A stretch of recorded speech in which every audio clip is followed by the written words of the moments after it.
자의 앞에 있거늘 미련한 자는 눈을 땅 끝에 두느니라. 그 지혜는 명철한 자의 눈 앞에 있다 그랬거든요. 가까운 데 있다 그 말입니다. 그런데 미련한 자들은 먼 데 있는 줄 알고 자꾸 멀리 보는 거예요. 우리가 그렇게 되면 안 되겠지 않습니까?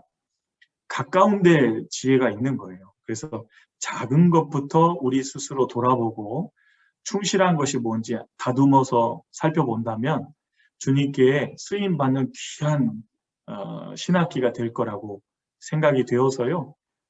창세기 37장과 누가복음 16장 10절을 열었습니다. 오늘의 주제는 지극히 작은 것에 충성된 자입니다.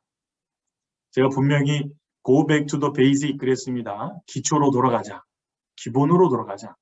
기초는 쉬운 게 절대로 아닙니다. 형제자매님들. 제일 중요한 거예요. 제일 중요한 것이 기초지 쉬운 게 절대로 아닙니다.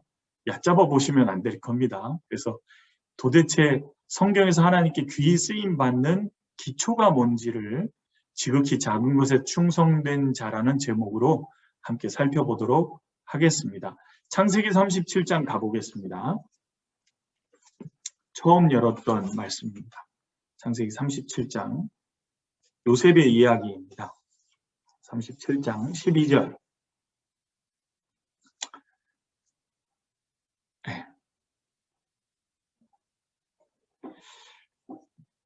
그 형들이 세겜에 가서 아비의 양떼를 칠 때에 이스라엘이 요셉에게 이르되, 자, 이스라엘이라 그랬는데요. 야곱의 이름을 일컫는 용어입니다. 민족의 이름으로 말하고 있는 게 아니고요. 제가 가진 성경에 보면 한 줄이 이렇게 가 있습니다. 사람 이름을 말할 때 한 줄이 있는 겁니다. 야곱의 이름을 이스라엘로 지금 성경에 칭하고 있는 겁니다. 그래서 이스라엘 야곱이 요셉에게 이르되, 아버지가 아들에게 말한 겁니다. 내 형들이 세겜에서 양을 치지 아니하느냐? 너를 그들에게로 보내리라. 요셉이 아비에게 대답하되, 내가 그리하겠나이다. 예. 여러분 잘 보십시오. 아버지 야곱이 요셉에게 심부름을 시키는 장면이 성경에 묘사가 되어 있습니다. 뭐 이런 게 묘사가 되어 있을까 이렇게 생각할 수도 있습니다. 그런데 성경에는 하나님이 우리에게 교훈하고자 하는 아주 중요한 것들을 하나님의 감동으로 이루어진 기록이라 그랬습니다. 이게 아주 중요한 교훈이 숨어 있는 겁니다. 요셉은 아버지의 심부름 시키실 때 자기가 할 수 있는 일이고 그뿐 아니라 아버지가 시키신 일이기 때문에 내가 그리하겠나이다 순종하는 것을 볼 수 있습니다. 그런데 심부름을 시켰는데 요셉이 순종했구나 이렇게 볼 수도 있는데요. 14절을 보면 그렇지 않습니다. 이게 쉬운 것이 결코 아니었습니다. 14절 이스라엘이 그에게 이르되 가서 내 형들과 양떼가 더 잘 있는 여부를 보고 돌아와 내게 고하라 하고 그를 헤브론 골짜기에서 보내매 이에 세겜으로 가니라. 우리는 지면상으로 읽으니까 헤브론 세겜이 옆 동네처럼 보이잖아요. 그렇지 않습니다. 직선 거리만 해도 77km입니다. 77km라고. 직선 거리로 하면요. 예를 들자면요. 서울에서 천안 거리, 천안이 약 80km 정도 되거든요. 서울에서 천안 거리를 아버지가 요셉아 다녀오라 그랬더니 내가 그리하겠나이다 그런 거예요. 예 아버지. 여러분이 요셉이라면 어떻게 하셨겠어요? 17살이라고 가정합니다. 아버지 거기가 어딘지 아시고 그러시는 거예요? 우리 아버지 나이가 많이 드시더니 노망이 드셨나? 거기가 1, 2km가 아니에요. 80km 정도 된다고요. 거기를 내가 어떻게 가요? 아, 우리 아버지 이상하시네. 이렇게 했을 수도 있을 거예요. 안 가려는 건 아닌데 너무 멀지 않아요? 이렇게 얘기했을 수도 있는데 요셉은 17살에 예, 아버지 다녀오겠습니다. 그런 거. 그래서 약 80km 정도 되는 데를 가는 거예요. 여러분 10km 걷는데 얼마나 걸리는지 아세요? 10km 걷는데 제가 8km 걷는데요. 느리게 안 걷고요. 정속주행, 빠르게도 안 걷고요. 정속주행에서 걷는데 약 2시간 정도 걸리더라고요. 10km면 2시간 반이 걸리는 거. 그러면 여러분 70km 가려면 몇 시간을 가야 되죠? 걸어서 간다고 생각해 보십시오. 하루아침에 갈 수 있는 데가 아니에요. 그런데 아버지의 말씀을 따라서 순종해서 헤브론에서 세겜까지 가는 겁니다. 근데 15절 보십시오.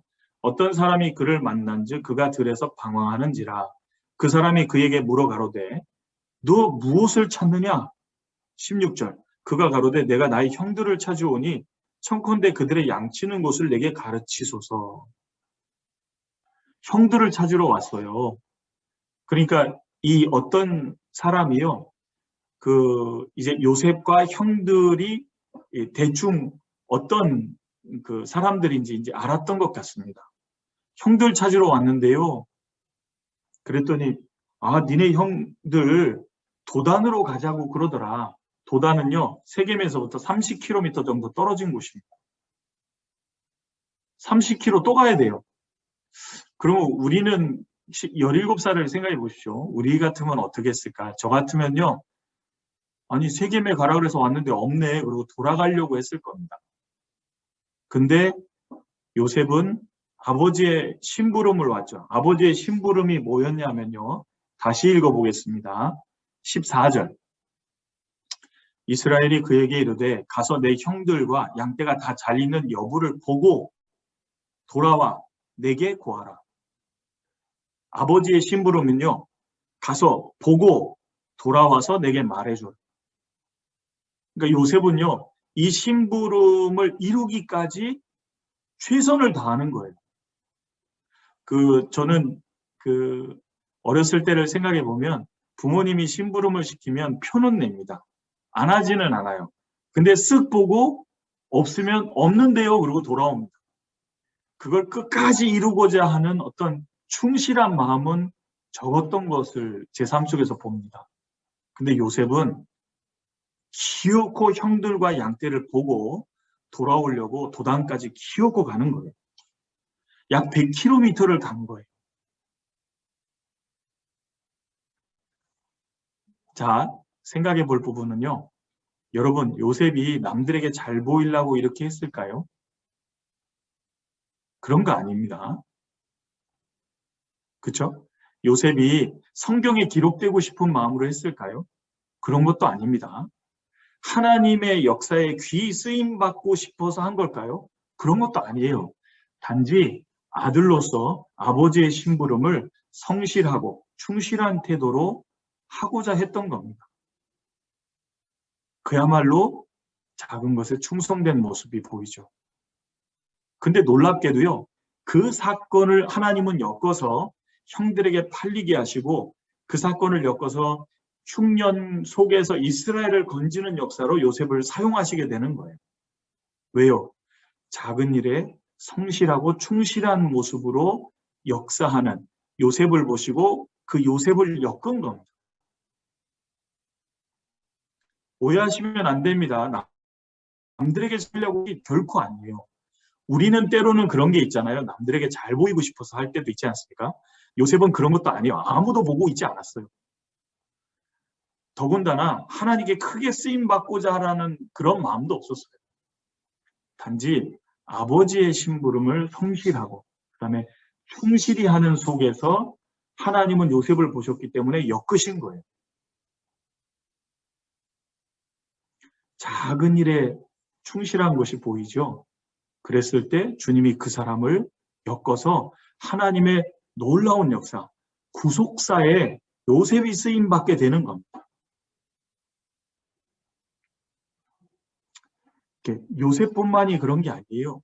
작은 일에 성실하고 충실했던 요셉도 그랬지만 이스라엘이 왕을 구했을 때 사울 왕을 하나님이 엮으실 때도 똑같은 장면이 보입니다.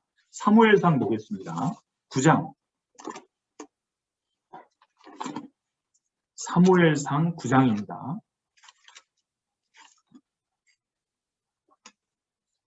3절과 4절입니다. 사무엘상 9장 3절과 4절입니다. 제가 읽어보겠습니다.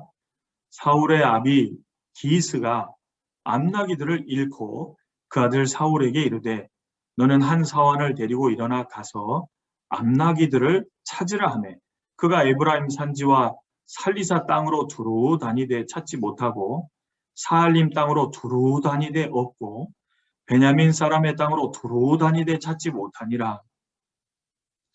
사울의 아버지 이름이 기스였는데요. 그 기스가 자기 소유였던 암나기들을 잃어버린 겁니다. 그래서 아들에게 사울에게 그 암나기들을 좀 찾아와라 시킨 거예요. 그렇죠? 그랬더니 사울이 사원 한 명을 데리고 에브라임 산지와 살리사 땅으로 두루 다니되 찾지 못하고, 여러분 두루 다니는 거는 그냥 슥 다니는 게 아닙니다. 샅샅이 보는 걸 말하는 거예요. 에브라임 산지를 두루 다니고 살리사 땅을 두루 다니고 사알림 땅으로 두루 다니고 베냐민 사람의 땅으로 두루 다니고 아버지의 심부름을요 충실히 이루고자 찾도록 찾기까지 샅샅이 다니는 게 보이지 않습니까? 이때 엮여서 사무엘에게 기름 부음을 받는 겁니다. 그러니까 하나님이 사울을 보셨을 때 겸손할 뿐 아니라 뭘 보신 거예요? 성실하고 충실한 것을 보신 겁니다. 아버지의 심부름을 성실하고 충실한 태도로 그걸 끝까지 완수하고자 하는 태도를 가지고 일할 때 그 사울을 엮어서 하나님의 역사에 쓰임이 되도록 만드신 거예요. 자, 여기서도 잘 보세요. 사울이 누군가에게 잘 보이려고 이런 게 절대로 아닙니다. 또 사울은 성경에 기록되고자 하는 마음은 추호도 없었어요. 왕이 되고자 하는 마음도 없었습니다. 그런 거 없었어요. 단지 아버지의 심부름을 성실하게, 자기 아버지가 시키신 일이고 자기가 할 수 있는 일이기 때문에 성실하고 충실한 태도로 이루고자 했던 겁니다. 사울이 얼마나 순종적이었는지 충성스러웠는지 엿보이죠. 그런 사울을 하나님이 엮어서 하나님의 역사에 사용을 하셨던 겁니다. 사울뿐 아니고요. 다윗도 마찬가지죠. 다윗도 볼까요? 사무엘상 16장입니다. 16장. 사무엘상 16장 11절입니다. 16장 11절. 제가 읽어보겠습니다. 또 이새에게 이르되 내 아들들이 다 여기 있느냐? 이새가 가로되 아직 말째가 남았는데 그가 양을 지키나이다. 사무엘이 이새에게 이르되 보내어 그를 데려오라.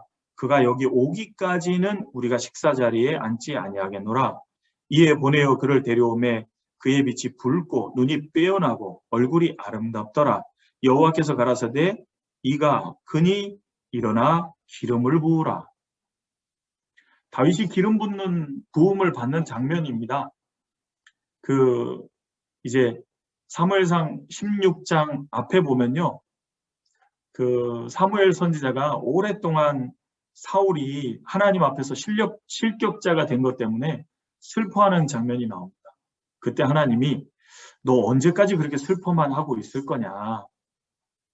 너 기름을 뿔에 채워가지고 가서 새로 내가 택하는 사람 중에 기름을 부어라. 그래서 이제 사무엘이 그 얘기를 듣고요. 아이고 하나님, 내가 누군가에게 기름을 부어서 왕을 삼으려고 하면 사울이 날 죽일 거예요. 사울이 굉장히 포악해졌던 것 같습니다. 횡포가 심했던 것 같아요. 죽일 거라고 사무엘이 얘기하잖아요. 그러니까 날 죽일 겁니다. 막 이렇게 말할 때요. 제사 드린다고 하고 암송아지를 데리고 가서 제사를 해라. 그러면서 이새라는 사람의 이새를 초청해서 같이 제사를 해라. 그 아들들 중에 내가 한 사람을 예선하였다. 그런 거예요. 그래서 가서 이제 제사를 지낸다는 명목하에 이새를 초청해서 첫째 아들을 딱 봤더니 사무엘의 마음에 너무 좋은 거예요. 우와, 왕 될 만하다. 키도 크고 잘생기고요. 아주 빼어난 거예요. 여러분 잘 보세요. 사무엘은 그 말이 땅에 떨어진 적이 한 번도 없는 하나님의 선지자인데도 외모를 보면서 왕 될 만하다 이렇게 말했어요. 사람일 뿐인 겁니다. 하나님은 말씀하셨어요. 아니다. 내가 이미 사울을 버렸지 않느냐. 엘리압 첫째 아들도 아니다. 그런 거예요. 그러니까 이제 사무엘은 믿음의 사람이니까 하나님 말씀에 예민하잖아요. 그러니까 이제 예단하지 않는 거예요. 둘째도 보니까 하나님이 아니구나. 셋째도 보니까 아니구나. 7명의 아들을 다 봤는데 없는 거예요. 그래서 사무엘이 하나님이 분명히 이 집 아들이라 그랬는데 이새에게 네 아들 여기 다 있는 거 맞냐? 이새가 말하죠. 그 말째 아들이 있는데 양을 지키고 있어요. 그렇게 말했습니다. 그 말은 그때 당시에 양 지키는 일은 가족 중에서 제일 어린아이가 하는 일입니다. 그러니까 한마디로 연소자예요. 그런 뜻으로 양을 지킨 아이다 이렇게 표현을 한 겁니다. 그런데 사무엘은 그게 무슨 상관이냐고. 왜요? 자기는 어렸을 때 부름 받았잖아요. 그렇죠? 그러니까 그게 무슨 상관이냐고 데려오라고 그런 거예요. 그래서 딱 데려왔더니 하나님이 근히 기름을 부으라 그래서 기름을 붓게 된 겁니다. 근데 잘 보세요. 형들 7은 전부 집에 있었어요. 제사에 초청을 받아서 가기까지 했잖아요. 우리가 어렸을 때를 생각해 보세요. 형들이 다 아버지랑 어디 좋은 데 간다 그러면 아버지 심부름하러 가겠어요. 나도 데려가라고 땡깡을 피겠어요. 근데 다윗은 그 아버지가 형들하고 제사 지내러 다녀오신다고 했을 때도 양을 지키고 있는 거예요. 아버지 시키신 일에 순종적이고 성실한 모습이 보이죠. 아버지 심부름을 잘하는 중에 기름 부음 받은 사건이 묘사가 돼 있는 겁니다. 그뿐 아니고요. 그 다음 사건을 보면 또 더 놀라운 한 장면이 보입니다. 14절 보면 여호와의 신이 사울에게서 떠나고 여호와의 부르신 악신이 그를 번뇌케 한지라. 그래서 신하들이 이런 사람을 찾는 겁니다. 16절. 원컨대 우리 주는 주의 앞에 모시는 신하에게 명하여 수금 잘 탈 줄 아는 사람을 구하게 하소서.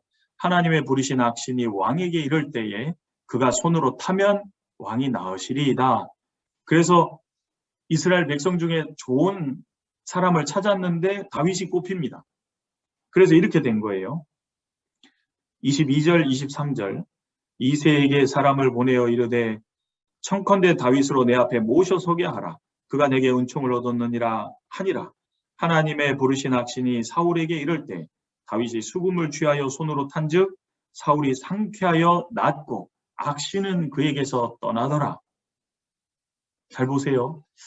다윗이 수금을 타고 이렇게 수금을 손으로 타면 사울이 상쾌하여지고 악신이 그에게서 떠났다 이렇게 되어 있습니다.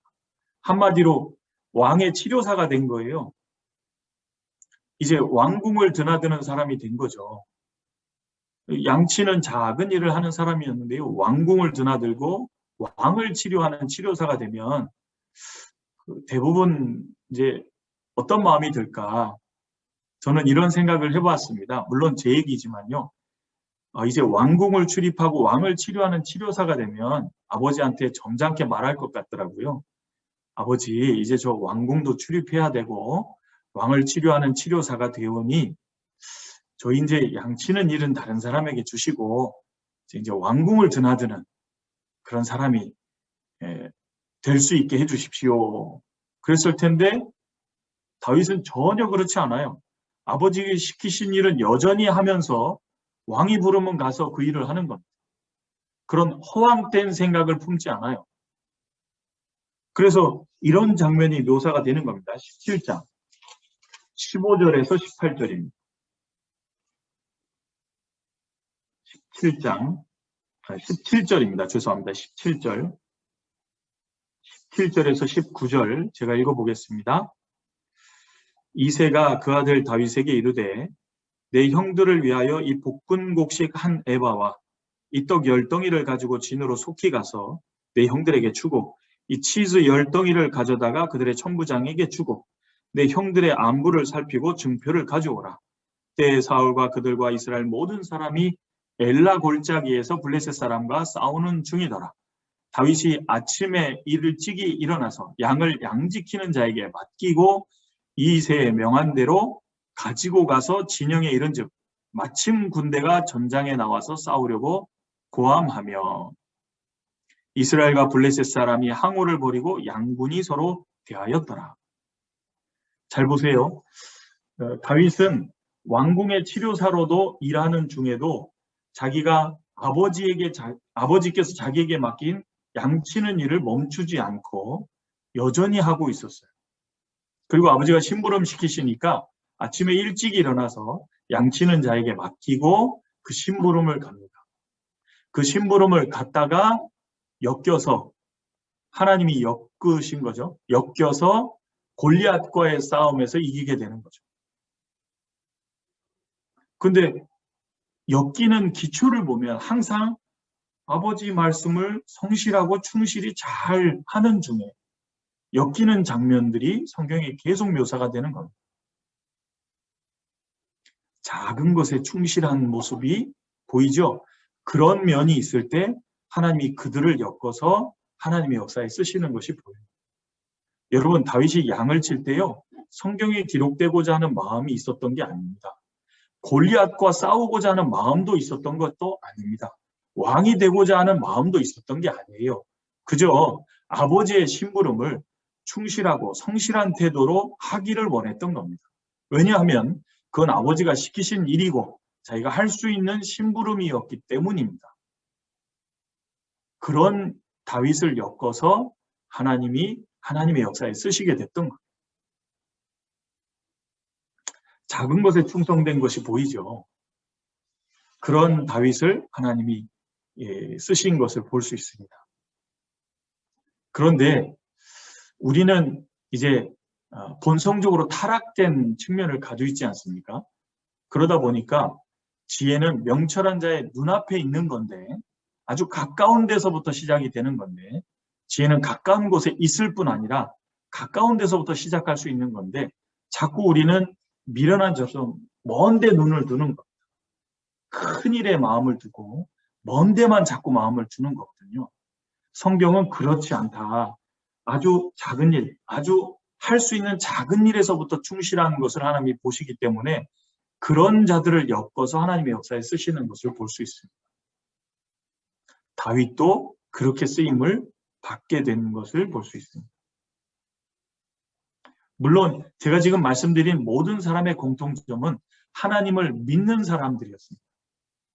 부모님으로부터 신앙을 배웠고 그 하나님을 믿는 가운데 자기 위치와 역할에 충실히 아버지가 시키신 일을 순종적으로 하는 가운데 엮인 거예요. 이뿐 아니고요. 요셉, 사울, 다윗뿐 아니고 성경의 룻도 그와 같은 것을 볼 수 있습니다. 룻 하면 잘 아시죠? 롯이 아닙니다. 룻. 그 시어미 나오미와 자기 고향 모압을 버리고 자기 고향에서 믿던 신들을 버리고 여호와의 날개 그늘 아래 온 이방 여인, 모압 여인 룻. 잘 아시죠? 그 룻이 축복을 받게도 아주 작은 것에 충실한 가운데 하나님의 축복을 받게 되는 것을 볼 수 있습니다. 룻기 2장 보겠습니다. 룻기 2장.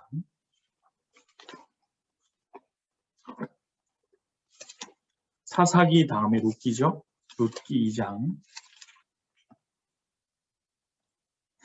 2절입니다. 룻기 2장 2절. 모압 여인 룻이 나오미에게 이르되 나로 밭에 가게 하소서. 내가 네게 은혜를 입으면 그를 따라서 이삭을 줍겠나이다. 나오미가 그에게 이르되 내 따라 갈지어다 하매.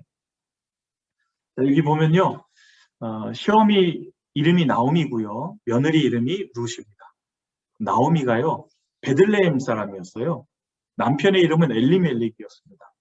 엘리멜렉과 나오미가 하나님의 징계로 베들레헴에 흉년이 들었을 때 머리를 쓴 거예요. 재물이 좀 있다 보니까 좀 편하게 잘 살아봐야지. 그리고 하나님의 징계를 순위 안 받고 모압 땅으로 잠깐 지내려고 모압 땅으로 간 겁니다.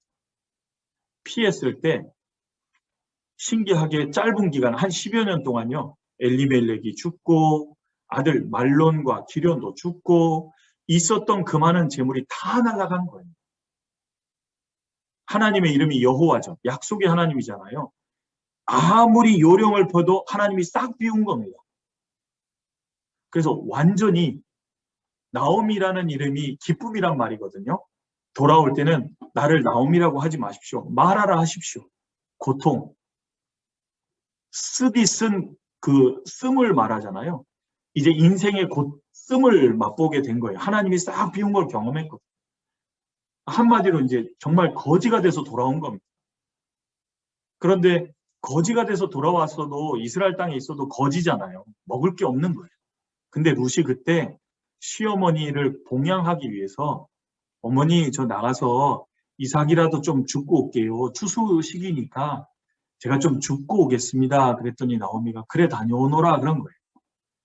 그래서 룻이 나갔다가 이삭을 주우러 다녔는데요. 신기하게 보아스라는 사람의 밭으로 가게 된 겁니다. 하나님이 엮으신 거죠. 그 시어머니 봉양하려고 나가서 이삭 줍는데 보아스의 밭에 간 거예요. 보아스가 그 여인을 보게 된 겁니다. 그래서 아유 여기서 이삭을 줍도록 해라 그러고 은총을 내려주죠. 그러면서 점심도 같이 먹었어요. 잠깐 볼까요? 2장 14절. 2장 14절.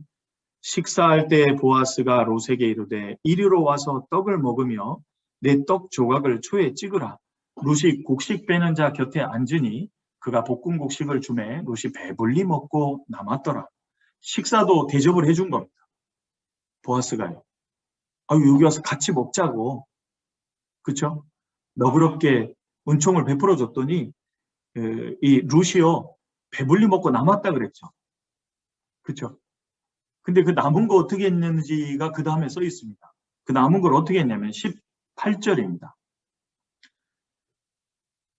17절, 18절을 제가 읽어볼게요. 롯이 밭에서 저녁까지 줍고 그 주운 것을 떠니 보리가 한 에바 22리터쯤 되는지라 그것을 가지고 성읍에 들어가서 시모에게 그 주운 것을 보이고 그 배불리 먹고 남긴 것을 내어 시모에게 드리네. 아까 14절에 롯이 배불리 먹고 남았다 그랬죠. 남은 것을요 어떻게 한 거예요? 그 챙겨온 거예요. 그 롯이 훔쳐온 건 아니고요. 이것 좀 가져가도 될까요? 그러니까 아이 가져가라고 해서 그걸 챙겨온 겁니다.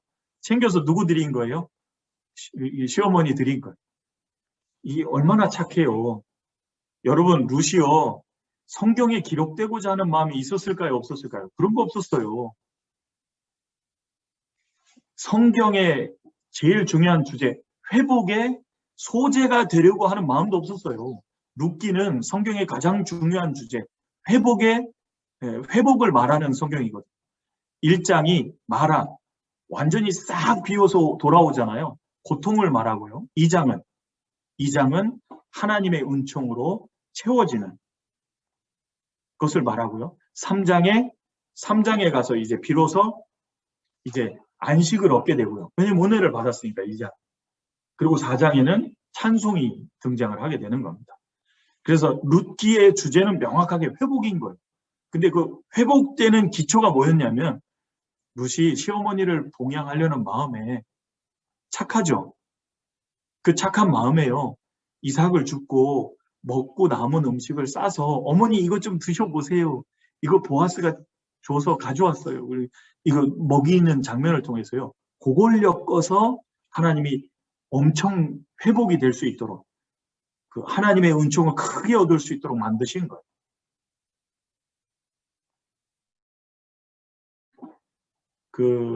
이제 메시아의 족보에 들어가고자 하는 마음조차 없었어요. 그런데 그런 룻이 예수 그리스도 메시아의 족보에도 들어가는 사람이 되고, 그렇죠? 주님의 은총을 입는 회복의 주제를 담는 룻기를 기록하는 데 쓰이기도 되고, 그 기초가 뭐냐 하면 시어머니를 봉양하려고 한 그 작은 것을 엮어서 하나님이 쓰신 거예요. 그뿐인가요? 그 이삭의 아내가 되는 여인이 이름이 뭐죠? 리브가죠. 리브가는요, 이제 아브라함이요, 아유, 여기 있는 여자들은 며느리를 삼을 수 없으니 그 엘리에셀이라는 집에서 길러온 몸종에게요, 저기 이제 바단 아람에 가서 그 며느리감을 구해오라고, 이삭의 아내를 구해오라고 하는 거예요. 근데 엘리에셀이 가면서요, 아무리 생각해도 누가 어떤 여자인지 어떻게 알아요? 그러니까 하나님께 기도하잖아요. 하나님, 제가 가서 만나는 여인에게 물을 달라고 했을 때 나에게 물을 줄 뿐 아니라 이 아브라함의 소유 중에 좋은 것들을 실은 약대 10마리에게 물 준다는 여인이 하나님이 삼으시는 여인인 줄 내가 믿겠습니다. 기도하고 가서요, 그 땅에 들어가서 딱 처음에 만났는데 그 여인이 리브가였거든요. 나에게 좀 물 좀 주세요. 그랬더니 아유, 드세요. 그러고 물동이를 내려줄 뿐 아니라 약대를 보더니 아이고, 내가 약대도 먹여드릴게요. 그러면서 약대에게 물을 주는 거예요. 여러분, 인터넷에서 낙타, 약대가 물을 얼마나 먹는지 쳐보세요. 70리터에서 100리터를 먹어요. 리브가가 뭐라 그랬냐면 내가 좋게 마시게 하겠습니다 그랬어요. 약대에게 아주 넉넉히 마시게 하겠다. 그러면요, 물동이 하나 가지고 얼마나 봉사해야 되는 줄 알아요? 1, 2분 안에 안 끝나요. 5분 안에 끝나는 것도 아니고 몇 시간이 들어요. 그런데도 아이고, 처음 보는 사람인데도요, 아주 그 마음을 다해서 선을 행하잖아요. 그러니까 엘리에셀이 이 여인이라는 걸 알고요, 그 집에 가서 2차 저차해서 아내를 구해오라 그랬는데요, 저기 리브가 좀 보내주세요. 리브가도 가겠다 그러고 오게 되지 않습니까? 그 메시아의 족보에 들어갈 뿐 아니라 하나님의 역사에 귀 쓰임 받는 여인이 된 것은요, 실은 자기가 만난 처음 보는 사람한테 선을 행해 준 거예요. 리브가가 무슨 사람에게 잘 보이려 그랬어요. 리브가가 무슨 메시아의 족보에 들어가려 그랬어요. 이삭의 아내가 되려는 욕심이 있었어요. 그런 것도 없었잖아요. 근데 하나님이 엮은 거예요. 그저 낯선 사람에게 선을 행하는데 적극적으로 선을 행해 준 거. 누가복음 16장 10절 보겠습니다. 누가복음 16장 10절. 지극히 작은 것에 충성된 자는 큰 것에도 충성되고 지극히 작은 것에 불의한 자는 큰 것에도 불의하니라. 요셉도 사울 왕도 다윗도 룻도 리브가도 전부 작은 것에 충실한 가운데 하나님이 엮으신 거잖아요. 그렇지 않습니까? 평상시에 작은 일을 어떻게 하느냐에 따라서 하나님이 그 사람을 엮으실 수 있는 것. 그게 굉장히 중요한 것. 평상시에. 그래서 평소가 무척이나 중요해지는 거죠. 히브리서 13장 보겠습니다. 히브리서 13장. 히브리서 13장 1절과 2절입니다. 형제 사랑하기를 계속하고 손님 대접하기를 잊지 말라. 이로써 부지 중에 천사들을 대접한 이들이 있었느니라.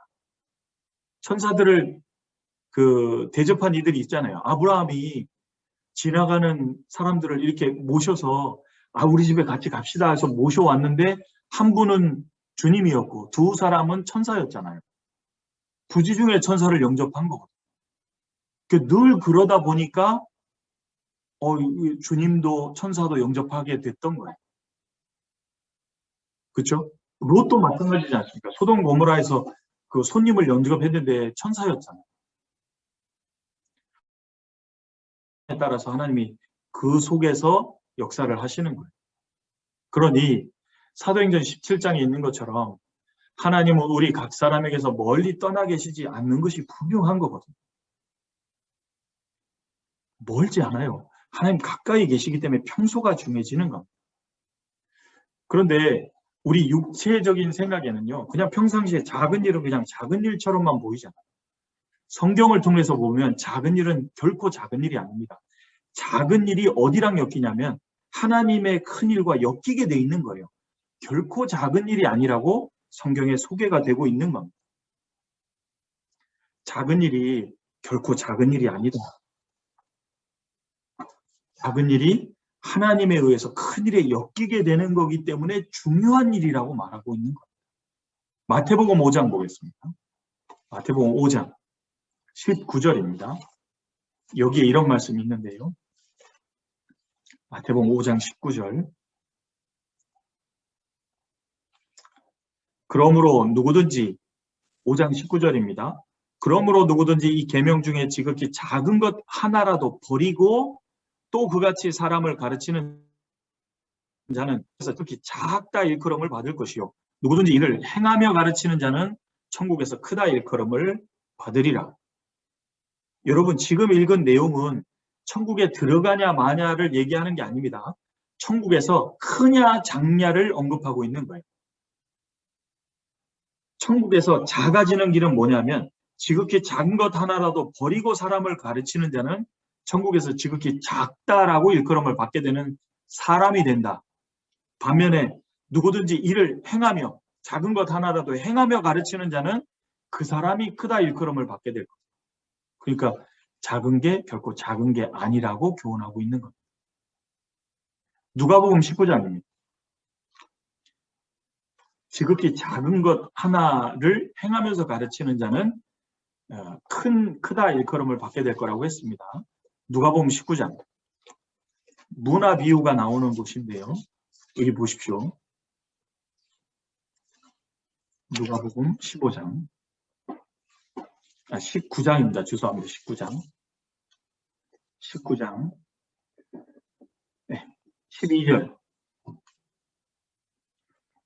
가라사대 어떤 귀인이 왕위를 받아가지고 오려고 먼 나라로 갈 때에 그 종 열을 불러 그 열무다를 주며 이르되 내가 돌아오기까지 장사하라 하니라.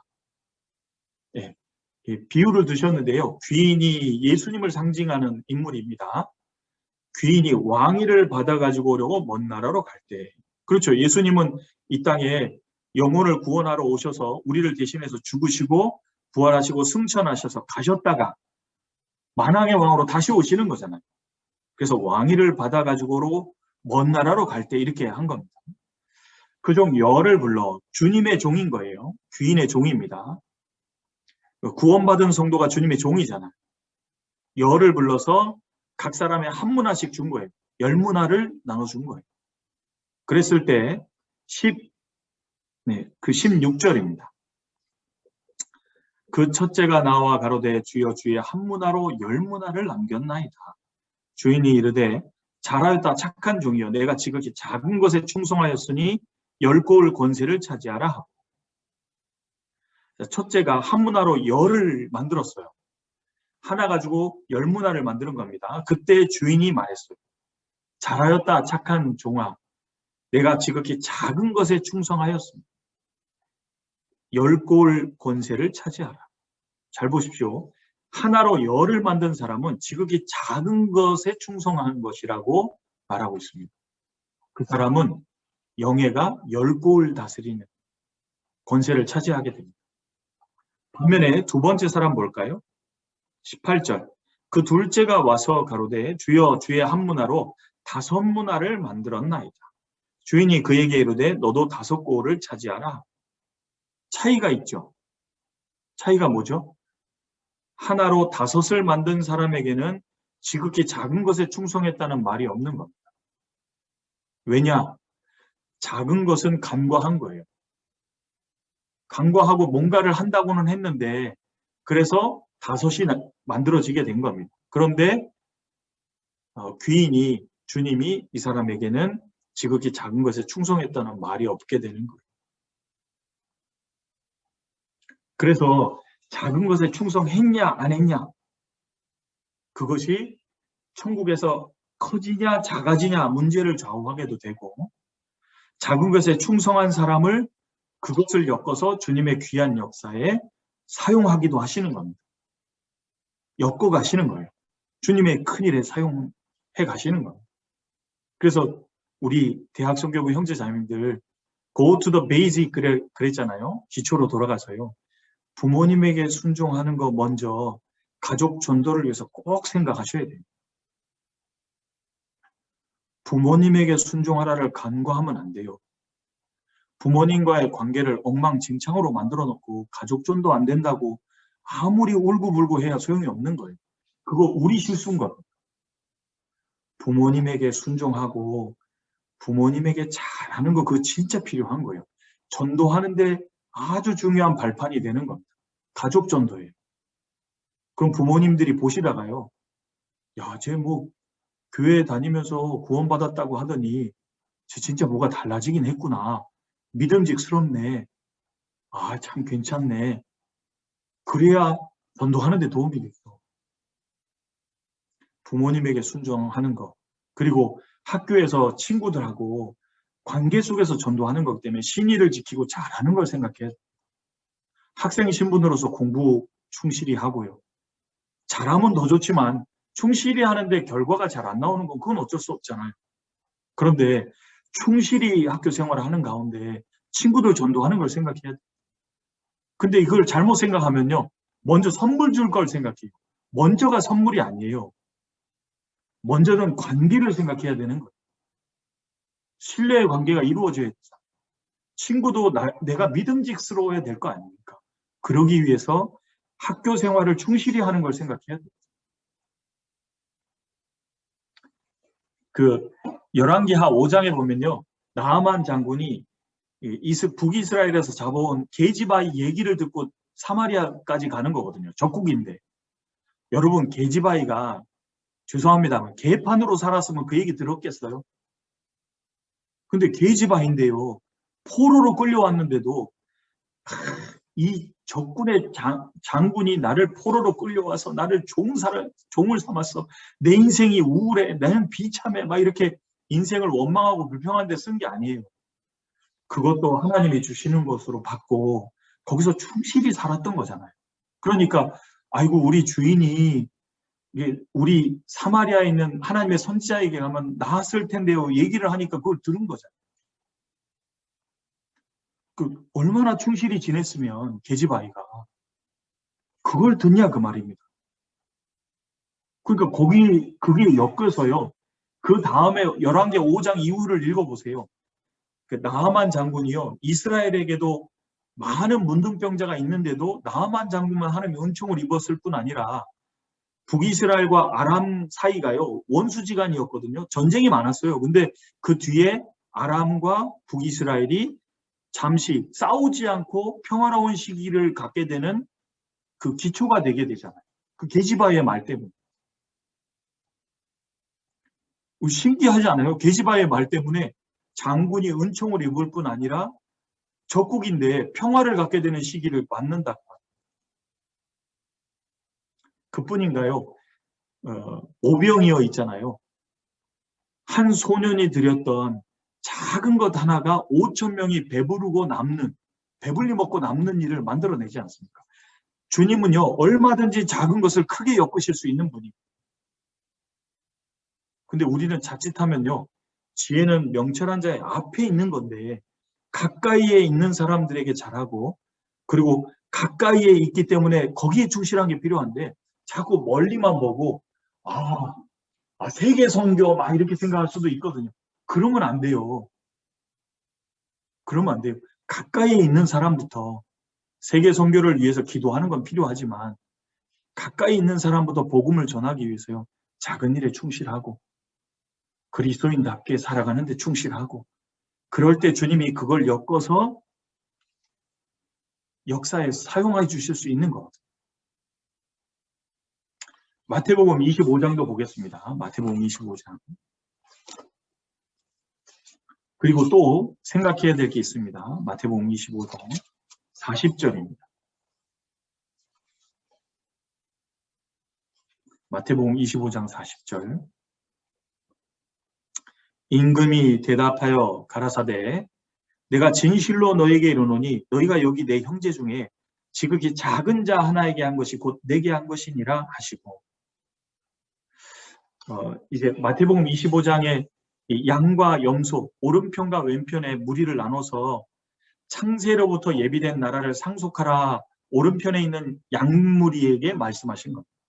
근데 그들에게 말씀하실 때 창세로부터 너희를 위해서 예비된 하나님의 나라를 상속하라 하실 뿐 아니라, 너희는 내가 어려울 때 돌아봐주고 내가 가난할 때 나를 봐주고 나를 항상 봐줬다고 얘기하시는 거예요. 그러니까 이 사람들이요, 아니 주님 우리가 언제요? 그런 적 없는데요. 상상도 못한 겁니다. 그랬을 때 주님이 뭐라 그랬냐면, 여기 형제 중에 지극히 작은 자 한 사람에게 한 것이 곧 내게 대하여 한 거다.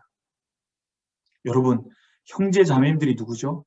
그 속에 주님을 모신 분들이, 그분들에게 하는 것이 주님께 해드리는 거라. 주님은 그걸 전부 계수하고 계신 거예요. 그래서 이 오른편 하나님의 나라를 상속받는 사람들이요, 주님이 그런 얘기를 하셨을 때, 주님 우리가 언제 그랬어요? 그런 적이 없는데, 그때 주님이 여기 형제 중에 지극히 작은 자에게 한 것이 내게 되어야 한 거다. 여러분, 형제자매들이 하는 게 작은 게 절대로 아닙니다. 형제자매들에게 주변 사람들에게 선을 행하되 믿음의 가정들에게 더 먼저 하라 그랬잖아요. 형제자매들에게 선을 행하는 것이요, 굉장히 중요해져요. 왜냐하면 주님께 하는 거기 때문에. 격려하고 위로하는 거 게을리하지 마십시오. 힘내고 같이 가자고 격려해 주시고 함께해서 주님 배는 그날까지 같이 가도록 하는 거예요. 그거 주님께 하는 거 되는 거예요. 주님이 그걸 계수하고 계시다가 다 상 주시는 겁니다. 내게 한 거다라고 말씀하시죠. 정리해 보면요, 요셉도 작은 일에 충실했을 때 주님이 그걸 엮어서 주님의 놀라운 역사에 사용해 주신 거고, 사울도 아버지 심부름을 성실하고 충실하게 하려고 했을 때 엮어서 하나님의 역사에 사용해 주셨고, 다윗도 아버지 심부름을 그저 충실하게 하는 중에 하나님이 엮어서 이스라엘의 승리를 만들 뿐 아니라 하나님의 역사를 이루는 일꾼으로 써주실 수 있었던 겁니다. 룻도 그랬고 리브가도 그랬고. 그래서 작은 것이 결코 작은 것이 아니라는 말이에요. 주변 사람들에게, 내 주변의 가족들에게, 그리고 내 친구들에게 먼저 작은 선행을 하는 거, 그 앞에서요, 그리스도인답게 살아가는 거, 그게 굉장히 중요합니다. 그것이 다 발판이 돼서 전도되게 돼 있는 거예요. 주님이 사용해 주시면 그걸 엮어서 주변 사람들 전도에 쓰임 받을 수 있도록 만들어 주시는 겁니다. 그렇죠? 그러니까 작은 것에 충실한 것을 생각하셔야 돼요. 그러면 여러분, go to the basic, 그래서요, go back to the basic, 그래서요, 기초로 돌아갈 때 우리가 가장 먼저 생각해야 되는 게 뭘까요? 캠퍼스 복음화를 위해서 가장 먼저 생각해야 될 것. 여러분, 우리는 공급받지 않으면 힘을 못 쓰는 사람들이라는 걸 기억해야 돼요. 공급받기 위해서 말씀을 배우는, 말씀을 듣는 그 시간에 다 모여서 들어야 돼요. 왜냐하면 하나님은 말씀으로 다 주시지 않습니까? 말씀 듣는 게 결코 작은 게 아닙니다. 그게 항상 기초일 뿐 아니라 내 평생의 신앙생활에 그게 백그라운드가 되는 거. 거기서 다 나오게 돼 있는 거. 말씀 듣는 시간에 참여하는 거. 교제 시간에 함께 모이는 거. 그 가운데서 주님이 내게 필요한 것을 공급하실 테니까. 그래서 너희는 무릇 지킬 만한 것보다 더욱 내 마음을 지키라. 그러기 위해서 내 아들아, 내 귀를 기울이며, 귀를 기울이라 그랬잖아요. 그래서 이 신학기에요, go back to the basic, 그래서요, 기초로 돌아가는 거, 하나님 말씀을 듣는 것에 힘쓰고, 모이기에 힘쓰고, 그리고 우리가 깨달은 진리를 전해주기 위해서요, 가족들에게도 친구들에게도 학교 생활 속에서도 하나님의 뜻하시는 대로 충실히 살아가는 것. 그게 있을 때 기초가 되어서 전도할 수 있는 겁니다. 근데 그런 거 안 하고 뭐 자꾸 선물을 하려고 하고 밥 먹자고만 하고, 이거 아무래도 소용없는 거예요. 그게 필요 없다는 얘기가 아닙니다. 필요해요. 그런데 먼저 기초가 돼야 되는 것은 그리스도인답게 그곳에서 지내는 것. 그게 기초가 될 때 그런 선행들이 전도하는데 적절하게 쓰임이 될 수 있는 거예요. 그래서 지극히 작은 것에 충성된 자, 이제 새로운 신학기 캠퍼스 복음화를 위해서요, 힘있게 나아갈 때, 항상 순간 포커스를 잃으면 안 되잖아요. 아, 맞다. 나는 공급이 늘 필요한 사람이지. 공급받는 곳이 어디지? 아, 우리 주님의 몸된 교회 무리들 가운데 공급이 있지. 모이고, 배우고, 교제하고, 그 속에서 공급을 받아서요, 주님의 자녀답게, 주님이 시키신 작은 일을 충실한 가운데 복음을 전해주는 신학기가 되었으면 좋겠습니다. 그래서 지극히 작은 것에 충성된 자라는 제목으로 한 시간 생각해 보았습니다. 캠퍼스 복음화를 위해서 힘있게 나오고자 하는 형제 자매님들이라면 작은 것에 충성된 것을 꼭 생각해 주시기를 바랍니다. 여기까지 말씀드리겠습니다.